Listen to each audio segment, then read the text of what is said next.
ये वल्लभ के प्रागट्य के समाचार, वल्लभ की वाणी के समाचार उनको मिले और गोलोक धाम के अंदर प्रभु की सेवा में रहे वो जीव भी व्याकुल हो गए कि हमको श्री वल्लभ के दर्शन का सुख, हमको श्री वल्लभ के संग विचरण करने का सुख कैसे मिले, और वो पुनः इस भूतल में प्रागट्य लेने के लिए लालायित हो गए।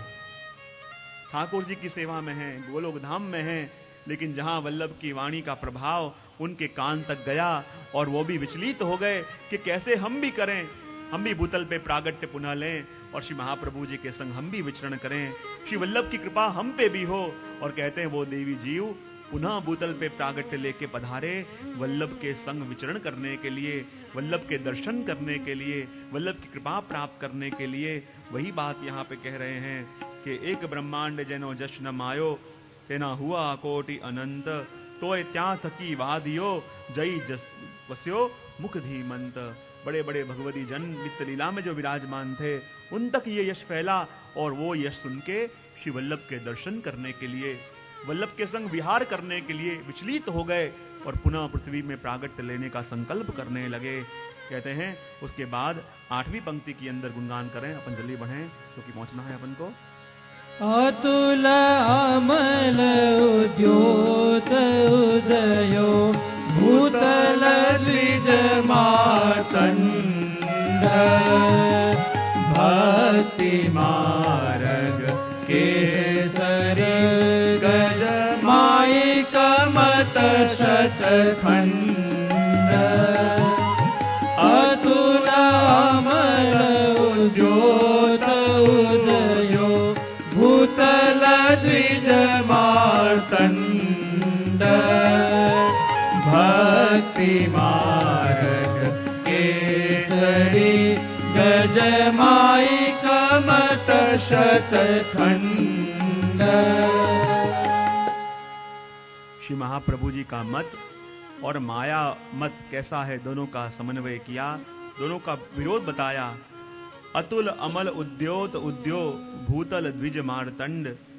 अतुल जिसकी बराबरी कोई ना कर सके, अमल जिसके अंदर कोई दोष नहीं है, ऐसे मार्तंड, ऐसे सूर्य का जब उदय हुआ तो कहते हैं माया मत कैसा हो गया, जैसे एक हाथी हो पर हाथी मत झरता हाथी क्यों ना हो, पर उसके सामने से कोई गर्जना करता हुआ सिंह आवे तो जैसे हाथी उसका कुछ बिगाड़ नहीं पाता, हाथी भी भयभीत होके पास में खड़ा हो जाता है, वैसे ही श्री वल्लभ का जब शुद्धाद्वैत ब्रह्मवाद का डंका पूरे विश्व में बाजने लगा तो उस मायावाद की दशा भी उस गजराज की तरह हुई जो मत तो झर रहा था लेकिन इस सावज इस केसरी को देख के उसको भी आगे बढ़ने का सामर्थ्य न हुआ।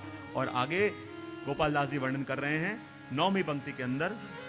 दिग्विजय दस दिशाए की दो परिक्रमा ने व्याज, कीट सकल सनाथ गीता चरण रेणु समाज।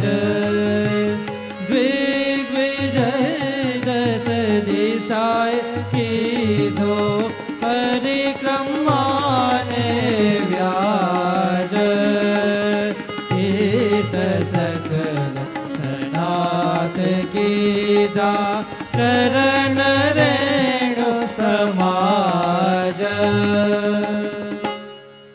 दिग्विजय दश दिशाए कीधो परिक्रमा ने व्याज, तीर्थ सकल सनात कीधा चरण रेणु समाज। परिक्रमा ने व्याज यानी यात्रा को निमित्त बना के, व्याज यानी निमित्त बना के। आप जब विचरण करने के लिए पधारे तो आपका मूल उद्देश्य पूरे भारत की परिक्रमा नहीं था, आपका मूल उद्देश्य तो अपने निज जनों को स्वीकार करना था, क्योंकि निज जन प्रभु से अलग तो हुए थे पर कैसी कैसी योनि में, कैसे कैसे स्थान पे जाके खो गए थे, और वल्लभ उनका ही विचरण करने के लिए, वल्लभ उनको ही खोजने के लिए 3 बार चरणों से चल के पधारे और आपने दशों दिशाओं को जीत लिया।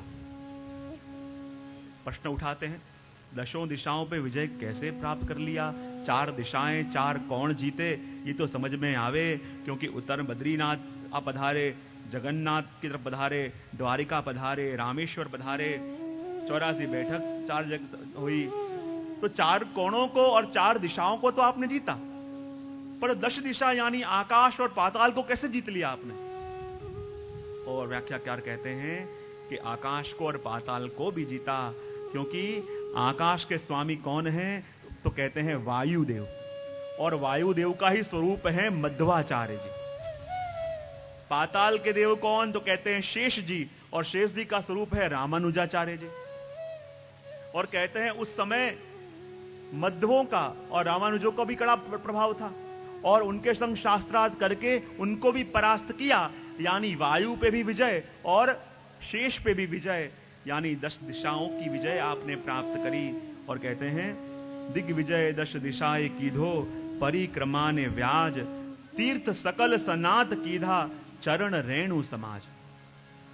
और कहते हैं जितने भी तीर्थों पे आप पधारे और वो तीर्थ साकार रूप लेके आपके सामने प्रकट हुए, और जहां साकार रूप लेके आपके आगे प्रकट हुए और वल्लभ के चरण उस भूमि में पड़े, क्योंकि जितने भी महापुरुष जब कोई तीर्थ में जाते हैं तो पुण्य कमाने के लिए नहीं, पर तीर्थों को उनका सत्व लौटाने के लिए जाते हैं। जब गंगा जी भी पृथ्वी के अंदर आई, क्या प्रश्न पूछा? मैं तो पृथ्वी में आऊंगी, लेकिन सारे विश्व के लोग मेरे में पाप धो के जाएंगे, तो मैं पुनः शुद्ध कैसे होंगी? और क्या कहा भगीरथ ने कि जब आप पृथ्वी पे आओगी, सारे लोग आप में पाप डाल डाल के जाएंगे। नहीं, कुंभ का मेला होता है, कई हजारों लोग जाते हैं। किसी ने पूछा भी सही व्यक्ति से कि जब तेरे अंदर बहुत पाप बढ़ते हैं तो क्या करता है? बोले जाके गंगा जी में स्नान करके आ जाता हूं। अब वो आदमी गया गंगा जी के पास कि गंगा जी, कुंभ मेले में इतने हजारों लोग इतने इतने पाप करके आप में स्नान करते हैं और अपने पाप आपको देते हैं, तो आप क्या करते हो? गंगा जी कहते हैं कुछ नहीं, जब सागर से मिलती हूं तो सारे पाप सागर को दे देती हूं।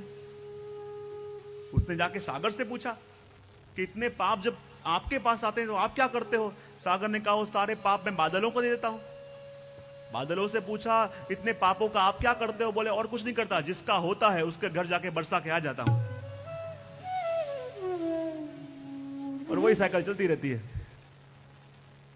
तो तीर्थ सकल सनात कीजा, चरण रेणु समाज। जब गंगा जी ने पूछा कि सब दुर्जन लोग आके मेरे में स्नान करेंगे और अपने पाप मेरे में उठेलेंगे, तो मुझे मेरा सत्व वापस कैसे मिलेगा?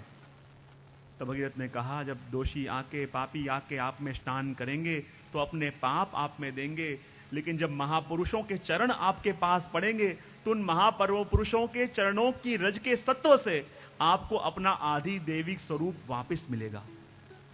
तो जब जब भी महापुरुष तीर्थों में पधारें, तब पुण्य कमाने के लिए नहीं, पर तीर्थों को उनका सत्व देने के लिए पधारते हैं। वही बात तो यहाँ कही, दिग्विजय 10 दिशाएं कीधो, परिक्रमा ने व्याज, तीर्थ सकल सनात कीधा, चरण रेणु समाज। और आपने अपने चरणों की रज से उन तीर्थों को भी सनात किया, क्योंकि आपके चरणों की रज कैसी है? श्री गोसाई जी प्रभु चरण कहते हैं कि जिस चरण की रज के अंदर ये सामर्थ्य है कि हमारे जन्मों जन्मों के पापों की श्रृंखला को भी जो काट दे, हमारे जन्मों जन्मों की चिंताओं को जो काट दे, ऐसी रज अपने श्री वल्लभ के चरणों की रज है। क्योंकि वल्लभ के चरण कैसे हैं? आपके चरण कमल समान हैं। आपके चरण कमल समान क्यों है? क्योंकि आपके चरण के अंदर एक कमल का चिन्ह भी है। और वो कमल का चिन्ह क्या है? कहते हैं गोलोक धाम के अंदर श्री वल्लभ का स्वरूप ऐसा सुंदर कि जिसपे स्वामी जी भी मोहित और प्रभु भी मोहित। और ठाकुर श्री वल्लभ के चरणों में जो कमल का चिन्ह है, वो चिन्ह क्या है? क्योंकि वल्लभ का स्वरूप स्वामी जी का है। और कहते हैं जैसे प्रभु के नाभि में से कमल प्रगटा, कमल में से ब्रह्मा जी और फिर पूरी सृष्टि, वैसे ही श्री वल्लभ के चरण में जो कमल है, तो उस कमल के अंदर से ही ये पूरी लीला सृष्टि प्रकट हुई है। जितने भी देवी जीव हैं, जितनी भी लीला, भगवत लीला सृष्टि है, उसका प्रागट्य कहां से? तो कहते हैं वल्लभ के चरण के अंदर रहे उस अलौकिक कमल में से। और कहते हैं वल्लभ के चरण भी कैसे हैं? क्योंकि स्वामिनी जी हैं। और भगवती अर्थ करते हैं कि उस चरण के जो तलिए हैं वो कैसे हैं? लाली माँ जिसके ऊपर है। और जिसके अंदर मानो स्वामी जी के अधरों की असर